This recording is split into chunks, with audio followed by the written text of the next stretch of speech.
guys, yung Wave 125 na Vans Classic na stock look na project natin. So i-test drive natin, tapos mamaya i-montage natin. Malayo sa dating itsura niya. Blue gas nga pala yung gamit natin dito ngayon kasi naubusan tayo ng premium gas. So ikot muna natin guys itong Wave. So far maganda naman yung hatak niya, malambot yung andar, maganda yung hatak, wala namang problema sa makina. Yan, kapapalit lang din natin ng bagong rim set. So i-test drive muna natin sa Poblacion Road. Kadaan-daan lang nating papatakbo. Hindi ko na-adjust yung preno sa likod. Saka daan-daan lang tayo, wala tayong side mirror pala na nailagay.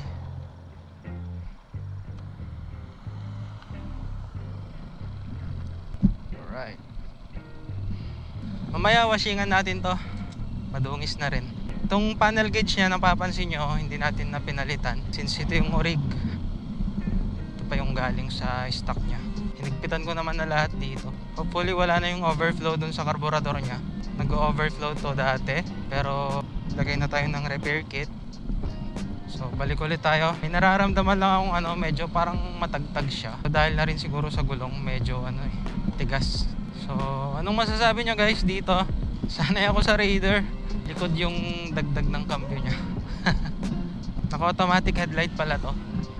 Sarap niyang gamitin, lalo at tahimik lang yung makina, lambot ng andar.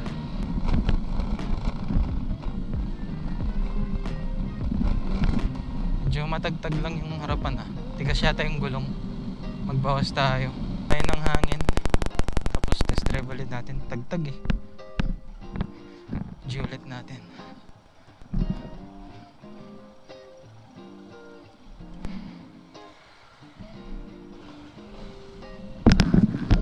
Nawala na yung tagtag niya.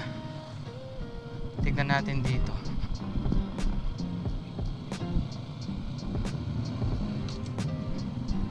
Yun.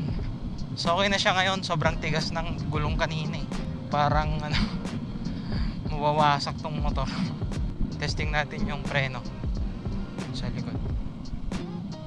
Okay naman.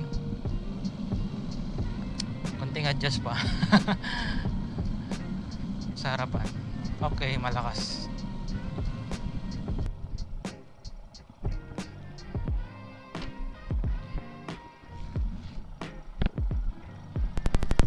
So far, wala naman.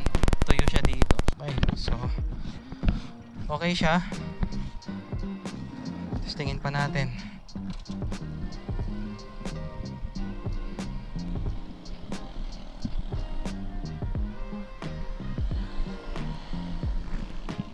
Dito tayo.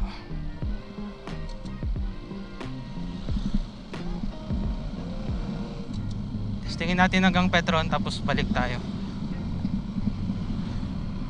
Matipid naman to sa gas. Stock carb. Tapos yun, stock carb siya na orig. Nagpalit lang tayo ng repair kit. Yun lang. Tapos yun, tipid talaga to. Tsaka madali siyang paandarin. Functional lahat. Ano pa ba?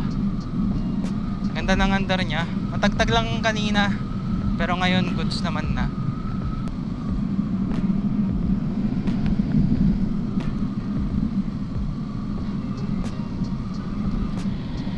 Mamaya pala ikabit pa natin yung grab bar sa likod.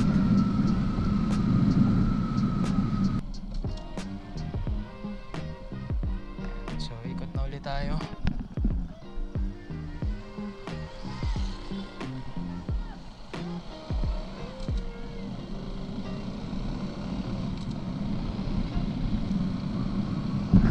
Yun, ganda, lambot. Mabilis siya makuha yung 60. No, tercera pa lang tayo.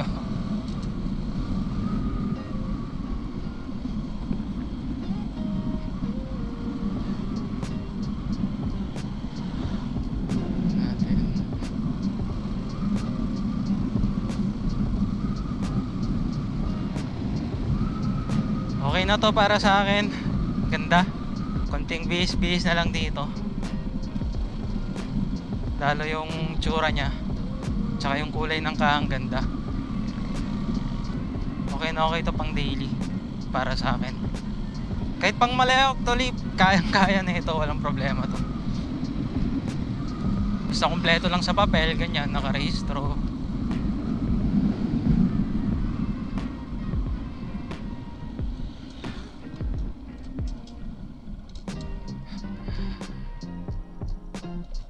Alright. So, washingan na natin tapos montage na natin mamaya. Ang ganda ang gamitin.